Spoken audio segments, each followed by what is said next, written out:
बिस्मिल्लाहिर्रहमानिर्रहीम। आज का हमारा मौजू है तहरीक अलीगढ़। तहरीक अलीगढ़ क्या थी? ये बेसिकली एक एजुकेशन मूवमेंट थी जो कि सर सैयद अहमद ख़ान ने शुरू की जब उन्होंने देखा कि मुसलमान तालीम के मैदान में बहुत पीछे रह गए हैं। इस पीछे रहने की क्या वजूहात थी, क्या क्या चीज़ें हुई, उन सब को हम अभी डिस्कस करते हैं और उसके बाद फिर देखते हैं कि तहरीक अलीगढ़ जो है सर सैयद अहमद ख़ान ने शुरू की, उसके क्या क्या फ़वाइद हुए, कौन कौन सी चीज़ें कौन नताइज निकले, क्या क्या अच्छी चीज़ें हुई उससे। तो तहरीक अलीगढ़ शुरू कब हुई? बरे सग़ीर के बेसिकली मुसलमानों ने जो 1857 की जंग आज़ादी लड़ी, उसमें उनकी कोशिश थी कि अंग्रेज़ों से निजात हासिल कर ली जाए।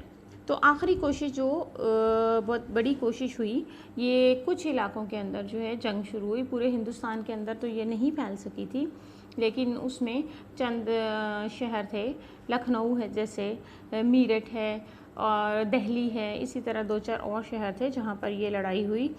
तो इसको जो है 1857 की जंग आज़ादी का नाम दिया जाता है कि इसमें मुसलमानों ने कोशिश की कि अंग्रेज़ों से आज़ादी हासिल कर ली जाए। लेकिन जब वो उसमें नाकाम हो गए, क्योंकि ये चंद शहरों में शुरू हुई, पूरे हिंदुस्तान में ना शुरू हो सकी, उसकी मुख्तलिफ वजूहात थी। लोग इकट्ठे नहीं हो सके, लोगों का आपस में इत्तेहाद नहीं हो सका, लोग एक दूसरे की बात को नहीं सुन रहे थे।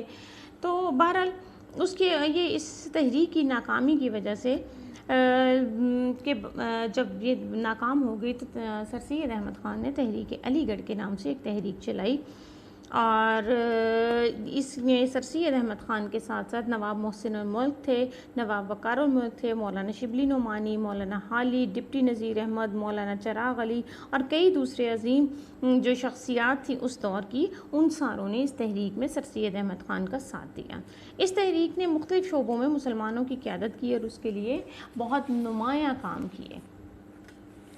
अब जैसे कि मैंने पहले भी बताया कि तहरीक अलीगढ़ क्यों शुरू हुई, इसका पस मंज़र क्या था, पहले हम इसको देखते हैं कि जैसे मैंने आपको बता दिया कि 1857 की जंग आज़ादी, जिसमें मुसलमानों ने आखिरी दफ़ा कोशिश की कि हम अंग्रेज़ों से आज़ादी हासिल कर लें, क्योंकि वो मुसलमानों पर बहुत ज़्यादा जुल्म सितम के पहाड़ ढा रहे थे और हिंदुओं ने भी जंग के अंदर जो है वो मुसलमानों का उस वक़्त साथ दिया, क्योंकि हिंदू भी चाहते थे कि अंग्रेज़ों से निजात हासिल की जाए। लेकिन जितनी भी कार्रवाइयाँ, जो कुछ भी हुआ, बाद में जो जंग के बाद के नताइज थे वो सारे के सारे सिर्फ मुसलमानों को भुगतने पड़े। अंग्रेज़ों ने कहा कि ये सारे के सारे जितनी कार्रवाइयाँ हुई उसके ज़िम्मेदार मुसलमानों को ठहराया और मुसलमान ही ज़ेर-ए-ताब आए। मुसलमानों की कसीर तादाद जो है उनको मार दिया गया, उनका मुसलमान होना जो है वो जुर्म ठहराया गया, उन्हें ढूंढ ढूंढ के कत्ल किया जाता था। लॉर्ड रॉबर्ट उसने लिखा है अपनी किताब में कि दिल्ली के अंदर हर जानिब लाशों के अंबार थे, इतने मुसलमान मौत का निशाना बने कि उनके खून से घोड़ों के सुम डूब जाते थे, यानी घोड़ों के पाँव जो है उसके अंदर वो डूब गए, इतना मुसलमानों का खून बहा इस जंग आज़ादी में। फिर उसके नतीजे में इसके बाद जो है मुसलमानों की कसीर तादाद को मारने के बाद मुसलमानों के उनसे उनकी जागीरें छीन ली गई, उनकी जायदादों को ज़ब्त कर लिया गया, उनके कारोबार को बंद कर दिया गया, उन्हें सरकारी मुलाजमतों से निकाल दिया गया। ज़्यादातर उस दौर में जो है मुसलमान फ़ौज के अंदर थे, उन्हें फ़ौज में से निकाल दिया गया। जितने मुसलमान किसान थे जो अपनी ज़मीनों पर काम करते थे उन सब को बेदखल कर दिया गया। जगीरें और ज़मीनें जितने गैर मुस्लिम थे, यानी गद्दार कह लें, उन सबको बतौर इनाम दी गई जिन्होंने मुसलमानों के ख़िलाफ़ अंग्रेज़ों का साथ दिया। तो सर सैयद अहमद ख़ान ने मुसलमानों की ये जो हालत ज़ार थी उसको बयान करते हुए उन्होंने ऐसे उसका नक्शा खींचा है। वो कहते हैं कि कोई बला आसमान से ऐसी नहीं उतरी जिसने ज़मीन पर पहुँचने से पहले किसी मुसलमान का घर ना ढूंढा हो।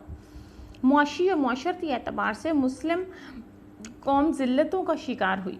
मुसलमान अपनी जानें बचाने के लिए दूर दराज इलाकों में हिजरत कर गए और अपने नाम बदल कर रहने लगे, क्योंकि उन्हें अपनी ज़िंदगियों का डर था। उनके पास कुछ नहीं रह गया था, सब कुछ उनसे छीन लिया गया था। उनकी मजहबी आज़ादी जो थी उस तक को छीन लिया गया। मस्जिदों पे ताले लगा दिए गए और मस्जिदों को बतौर अस्तबल इस्तेमाल किया गया। अस्तबल यानी घोड़ों को जहाँ पे रखा जाता था। मुसलमानों के तालीमी मराकज़ को बंद कर दिया गया। हालांकि अंग्रेज़ों के आने से पहले इन पर मुसलमान जो है वो मुसलमान आबादी 100% पढ़ी लिखी आबादी थी, तालीम याफ्ता थे, लेकिन आने वाले दौर के अंदर मुसलमानों को तमाम तालीमी सहूलतों से उनको महरूम कर दिया गया। नबी पाक सल्लल्लाहु अलैहि वसल्लम और इस्लाम के ख़िलाफ़ किताबें लिखी गई, मुसलमानों का मजाक उड़ाया गया और उनकी दिल आज़ारी की गई। तो ये सारी चीज़ें थी जो जब इतना कुछ हुआ मुसलमानों के साथ, तो इसके बाद इतना सर सैयद अहमद ख़ान को ख़्याल आया कि मुसलमानों को तालीम की तरफ लाना चाहिए, उनके लिए कुछ काम करना चाहिए। तो सर सैयद अहमद ख़ान ने अपने कुछ रहनुमाओं के साथ मिलकर इस तहरीक का आगाज़ किया, क्योंकि सर सैयद अहमद ख़ान को लग रहा था कि मुसलमान मुकम्मल तौर पर मिट ही ना जाएं, कहीं ऐसा ना हो कि मुसलमान जो है उनका नामो निशान ही मिट जाए। तो इसलिए उन्होंने सोचा कि इसको मुसलमानों को हौसला दिया जाए, क्योंकि ये मुश्किलात से घिरी हुई अब कौम है, तो इनको मज़ीद तबाह होने से बचाया जाए, इनके अंदर जो है वो नई चीज़ें लाई जाएँ और इनकी जितनी सलाहियतें हैं, जितनी खूबियां हैं, उनको सामने लाया जाए, ताकि वो अपनी खूबियों का, अपनी सलाहियतों का इस्तेमाल करते हुए वो भी आगे बढ़ सकें। तो सर सैयद अहमद ख़ान ने अलीगढ़ को तहरीक की सरगर्मियों का मरकज़ बनाया। तो क्योंकि तहरीक जो है वो अलीगढ़ शहर से शुरू हुई थी, इस वजह से इस तहरीक को तहरीक अलीगढ़ का ही नाम दिया गया। तहरीक की बदौलत मुसलमानों को सियासी, इक़्तिसादी, समाजी, सकाफ़ती और मजहबी शोबों में बहुत मदद मिली और वो रफ्ता रफ्ता अपना खोया हुआ मुकाम हासिल करने में कामयाब हो गए। सर सैयद की खिदमात की वजह से उन्हें पाकिस्तान के बानियों में शुमार किया जाता है। तहरीक अलीगढ़ एक कसीरुल मकासद तहरीक थी, यानी सिर्फ यही नहीं था कि किताबें पढ़ा दी, उनको पढ़ना लिखना सिखा दिया, बल्कि उनको सियासत के गुर, उनको इक़्तिसादियात, माशरे के अंदर कैसे चलना है, सकाफ़त, मज़हब के तमाम किस्म की तालीम जो है वो दी जाने लगी। सर सैयद एक माहिर तालीम, वसीउ ज़हन मजहबी रहनुमा, अजीम सहाफ़ी, मुनफरद अदीब और दूर अंदेश सियासतदान थे। आपने अपनी ज़िंदगी में जो कारहाय नुमायाँ अंजाम दिए, कोई दूसरा कई ज़िंदगियाँ पाकर भी ऐसा ना कर पाता, क्योंकि ये मुसलमान जब मुकम्मल तौर पर कह लें कि वो मसाइब का शिकार था, तो सर सैयद अहमद ख़ान ने उस वक्त आकर उनको उन मसाइब में से निकालने के लिए जिद्दोजहद की।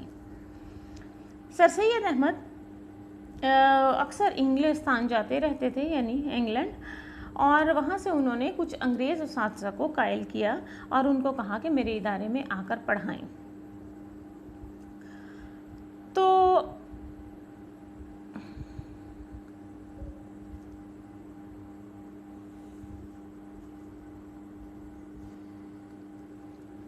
तो बहुत सारे वो वहाँ से कुछ उस्ताद को भी जो है वो अपने साथ ले आए अलीगढ़ में, और उन्होंने भी वहाँ पर अपने बहुत सारे फ़राइज़ जो है अपनी खिदमात अंजाम दी।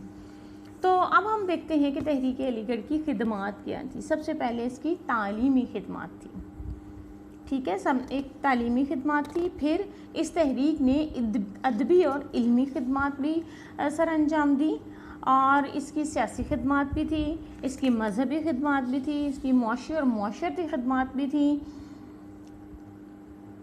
तो ये सारी चीज़ें जो थी जिन्होंने इस तहरीक को दवाम बख्शा और जो है वो मुसलमानों को लेकर आगे बढ़े।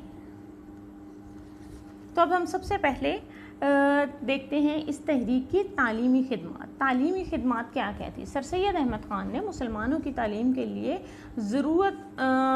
उनकी तालीम की ज़रूरत पर बहुत ज़्यादा ज़ोर दिया और तलकीन की कि उन्हें मुसलमानों को जदीद मगरबी और साइंसी अलूम भी हासिल करना चाहिए, क्योंकि अगर वो मुसलमान, क्योंकि उस वक़्त मुसलमानों का ख़्याल ये था कि ये अंग्रेज़ों की तालीम है तो हम इसको हासिल नहीं करेंगे, हम अंग्रेज़ी नहीं पढ़ेंगे, और जिसकी वजह से मुसलमान पीछे रहना शुरू हो गए, बल्कि रह गए थे, और हिंदुओं ने जो है वो अंग्रेज़ी को पकड़ लिया और उन्होंने अंग्रेज़ों की तालीम हासिल करना शुरू कर दी। एक तो उन्होंने अंग्रेज़ों को खुशनुदी हासिल करने के लिए, और दूसरा ये कि अपने आप को, अपने लोगों को तालीम याफ्ता बनाने के लिए, हुनरमंद बनाने के लिए, जदीद अलूम से आरास्ता करने के लिए वो अपनी उस लाइन पे चलते रहे।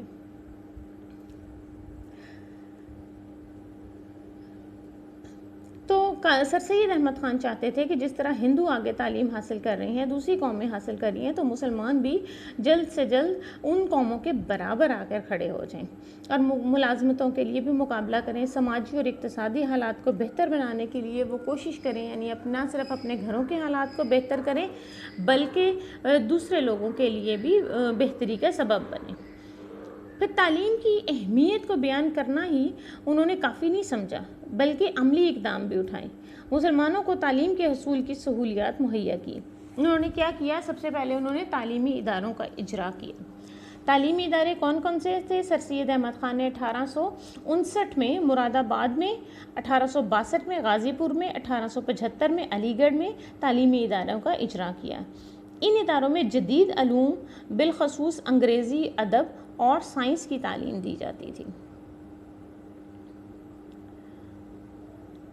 और इस्लामी तदरीस का भी इसमें बंदोबस्त है, यानी कुरान पाक, फ़िक़्ह, उससे रिलेटेड और सारी चीज़ें। फिर साइंटिफिक सोसाइटी का क़याम अमल में आया। सर सैयद जदीद उलूम को मुसलमानों तक जल्द अज जल्द पहुँचाना चाहते थे। सर सैयद अहमद ख़ान ने साइंटिफिक सोसाइटी के नाम से एक इदारा गाज़ीपुर में 1863 में कायम किया। इस इदारे में उन्होंने मगरबी किताबों के तराजुम करवाए, यानी तर्जुमे करवाए, क्योंकि मुसलमान अंग्रेज़ी नहीं पढ़ सकते थे, और उर्दू ज़ुबान में एक बड़ा ज़ख़ीरा मुंतकिल करने में कामयाब हो गए। सर सैयद अलीगढ़ तब्दील हुए तो सोसाइटी का दफ्तर भी गाज़ीपुर से अलीगढ़ मुंतकिल हो गया।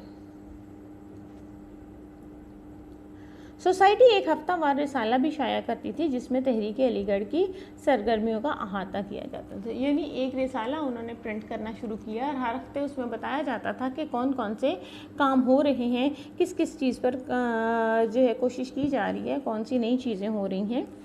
फिर जदीद तरीन निसाब, यानी उस दौर के निसाब को जदीद बनाया गया। सर सैयद अहमद ख़ान ने अपने तालीमी इदारों में जदीद तरीन मगरबी निसाब को राइज किया और इसकी तख्लीक में अंग्रेज़ उसातिज़ा की खदमात उन्होंने हासिल की। इस्लामियत और मशरक़ी उलूम की तदरीस का इंतज़ाम भी साथ साथ किया गया और सर सैयद ने कुरान पाक, साइंस, अंग्रेज़ी अदब की तदरीस बेयक वक्त जारी रखी। यानी सारा कुछ, साइंस का इल्म भी, दुनिया का इल्म भी और दीन का इल्म भी साथ साथ रखा गया। फिर Aligarh institute gazette scientific society के ज़रिए इत्तमाम 1866 में अलीगढ़ इंस्टीट्यूट गज़ट निकाला गया। इस रिसाले, गज़ट में एक रिसाला, इस रिसाले में तहरीक की सरगर्मियों की ख़बरें भी शाया की जाती थीं और बड़े सग़ीर के अवाम के मुआशी, समाजी और सियासी मसाइल पर मकाले भी लिखे जाते थे। ये गज़ट अंग्रेज़ी और उर्दू दोनों ज़ुबानों में शाया होता था। फिर एमओ कॉलेज अलीगढ़ का क़याम 1877 में अलीगढ़ में मशहूर ज़माना अलीगढ़ कॉलेज का क़याम अमल में लाया गया। सर सैयद कॉलेज को यूनिवर्सिटी का दर्जा दिलाना चाहते थे और इस ज़मन में उन्होंने अनथक मेहनत की। उनका ये ख्वाब उनकी ज़िंदगी में तो पूरा ना हो सका, लेकिन 1920 में अलीगढ़ यूनिवर्सिटी कायम हुई तो सर सैयद के ख्वाबों को ताबीर मिली, यानी उनकी वफ़ात के बाद। अलीगढ़ के इस इदारे ने ज़बरदस्त क़यादत को जन्म दिया, जो बाद अज़ां पाकिस्तान की तख्लीक में नुमायाँ किरदार अदा करती रही। सर सैयद ने अपने इस इदारे को ऑक्सफोर्ड और कैम्ब्रिज यूनिवर्सिटी के हम पल्ला लाने का मंसूबा बनाया था। अलीगढ़ कॉलेज में निसाब और तालीमी निज़ाम पर इन यूनिवर्सिटियों की गहरी छाप नज़र आती, यानी वो चाहते थे कि ये कैम्ब्रिज और ये जितनी बड़ी बड़ी यूनिवर्सिटियाँ दुनिया की थी, ऑक्सफोर्ड के जिसका नाम था, तो हम अपने अलीगढ़ यूनिवर्सिटी को भी उसके लेवल पर लेके आए। फिर सर सैयद अहमद ख़ान ने कुछ असातिज़ा जो थे इंग्लिस्तान से, क्योंकि वो अक्सर वो इंग्लिस्तान जाते रहते थे, तो वहाँ से उन असातिज़ा को वो अपने साथ लेके आए। उनमें आर्चबोल्ट और आर्नल्ड ये बहुत नुमायाँ थे। अंग्रेज़ उसातिज़ा ने अपने फ़राइज़ इन्होंने बहुत अच्छे तरीके से अदा किए और मुसलमान नौजवानों को मग़रबी तालीम से आरास्ता किया। फिर है जी मोहम्मदन एजुकेशनल कॉन्फ्रेंस 1886 में इस कॉन्फ्रेंस का क़याम अमल में लाया गया। इसका मकसद सिर्फ मुसलमानों को जदीद तालीम के मौक़े फ़राहम करने के लिए बड़े बड़े मुसलमानों की मदद का हसूल था, क्योंकि बहुत सारे मुसलमान उस वक़्त अमीर और कबीर थे। जायदादों के अगरचे बहुत सारों से अंग्रेज़ों ने छीन भी ली थी, लेकिन फिर भी कुछ साहिब हैसियत लोग मौजूद थे। कॉन्फ्रेंस में बर-ए-सग़ीर के तूल व अर्ज़ से कसीर तादाद में दर्द दिल रखने वाले साहिबान सरवत तशरीफ़ लाते रहे और सर सैयद के मंसूबों की तकमील की कोशिशों में शरीक रहे। उमरा के अलावा मुस्लिम दानिश्वर भी सलाह व मशवरे के लिए कॉन्फ्रेंस के इजलासों में आते रहे। सर सैयद एक दिया थे जिससे कई दिए जले।